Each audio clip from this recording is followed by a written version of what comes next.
little fun fact for you, my little KFC bucket.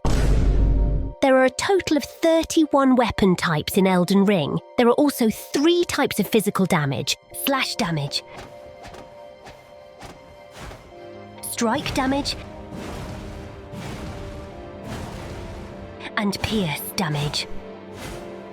Some of the weapon types possess attacks that are of the pierce kind, and weapons that predominantly have pierce attacks are considered to be the best for PvP. But there's one specific weapon type that is so incredibly obnoxious that puts any other obnoxious crap that the game has to offer to shame. So tremendously strong, stupid and easy to use that even a blind deaf monkey could win a PvP duel with them. That would be the spear weapon category. There are many different sticks of doom in the game, but the main character of our stinky story today is none other than the Cross-Naginatas spear, a weapon with a reputation and smelliness that almost rivals the one of Rivers of Blood. So grab yourself that soda that I know you're keeping in your fridge for tonight's chicken nuggies, kick back and relax, for I have to explain to you today why 2 of these butt plugs are considered to be the most broken setup in Elden Ring.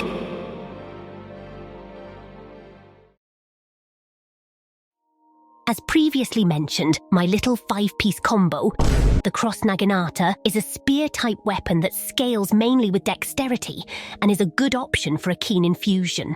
It has innate bleed, making it a rarity amongst the spears, since the only other spear that inflicts bleed is the spiked spear and possesses a rather unique moveset. It functions similarly to a halberd in its one-handed and two-handed mode with maybe 1 or 2 pierce attacks in between, but when you pop in another one of these bad boys, that's when hell breaks loose. You see, part of what makes double spears so strong is that when you use 2 spears together, the moveset changes to entirely pierce attacks.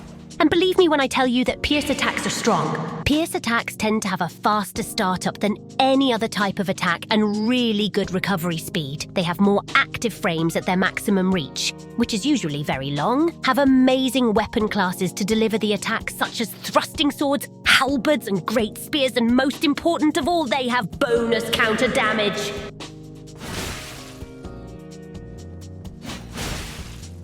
Bonus counter damage is an additional 30% bonus damage unique to pierce damage.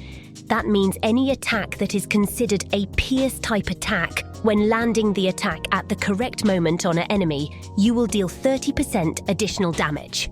Let me repeat, this only works on pierce attacks. Strike and slash do not have counter damage. Furthermore, you can enhance the counter bonus by 15% more if you use the spear talisman, making pierce-type attacks even stronger. They get a bit too much love from the developers for some reason. And when you combine all of those properties with a weapon that has huge base and scaling damage and basically double it, you get a setup that basically plays itself.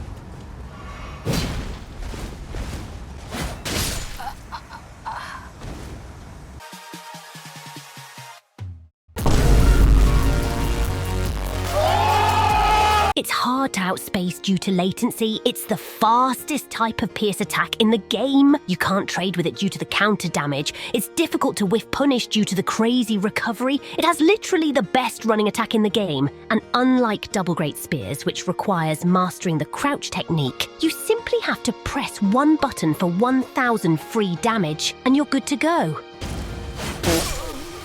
It is literally the easiest build to use in the game due to its simplicity and how huge the reward per landed hit is. It's also good in PvE due to the huge amounts of damage you can pull off at a safe distance, plus the bleed of the Naginatas. You can also try an arcane build to increase the bleed build-up even more. Incredibly easy, incredibly strong monkey build that adapts to almost everything. And it used to be even worse back in the day, when the bleed build-up of double weapons wasn't nerfed yet.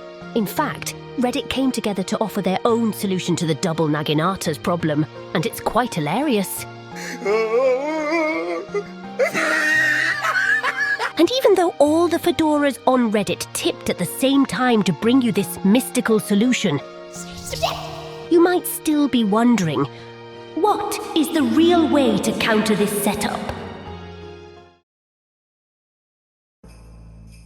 I need to warn you that the counters to this setup are quite specific, but it is possible to run a build that has all the necessary tools to fight it.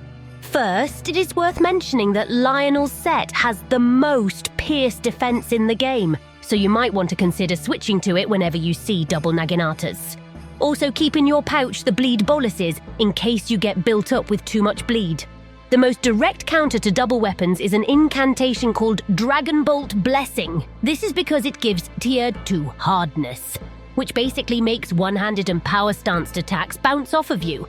Be warned that even if the Naginatas bounce, you will still take damage, but it proves effective to combine this with Raptors of the Mist for a safe counter jump attack.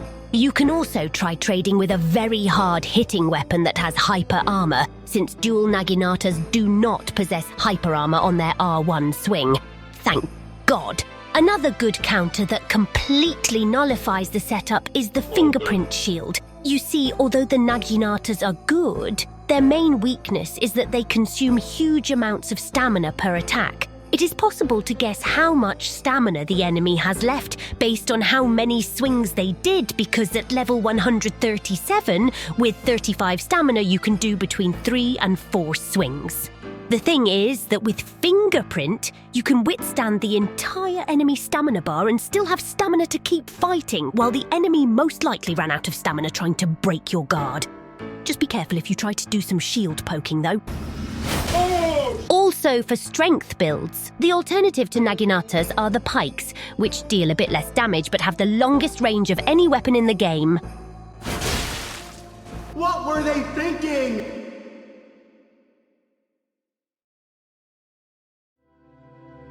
Although double spears are the best setup in the game, you will very rarely see it in invasions or duels. The community has come to this unspoken agreement where everyone knows that using double spears is too strong, so everyone chooses to use different things instead. The setup tends to be frowned upon and is usually associated with fat, sweaty bastards in gank squads or griefers. It is also a bit sad that with pierce attacks being so strong, the whole 31 weapon classes are reduced to merely 5 or 6 different weapons that become viable in PvP. But just because people tend not to rely on it, it doesn't imply that you should not ever use it. In invasions, you'll sometimes need all the firepower you can get. So in a situation where it's hard to fight cleanly, you might need to resort to a good old double Naginata trade to turn the tides in your favor. Also, by using them, you'll eventually learn its workarounds and weaknesses a bit more, which will essentially help you when you need to fight them. And I kind of understand the mindset of people that use them because, for example, in invasions where all the odds are against you, why would you handicap yourself by using something less powerful than this? It's not like the host and his 2 babysitters will give you any chance either. But for duels, yes, it is kind of sweaty. So much so that I had to use this name for the arena. So in my opinion, you should only use the double Naginatas when you really need them, because they also tend to get a bit boring after using them for too long. Or you can just go around the lands between poking enemies in the butt. Plus it makes Redditors mauled when you use them, so that already redeems the setup in my eyes. Because f*** Redditors. No, not literally. For God's sake.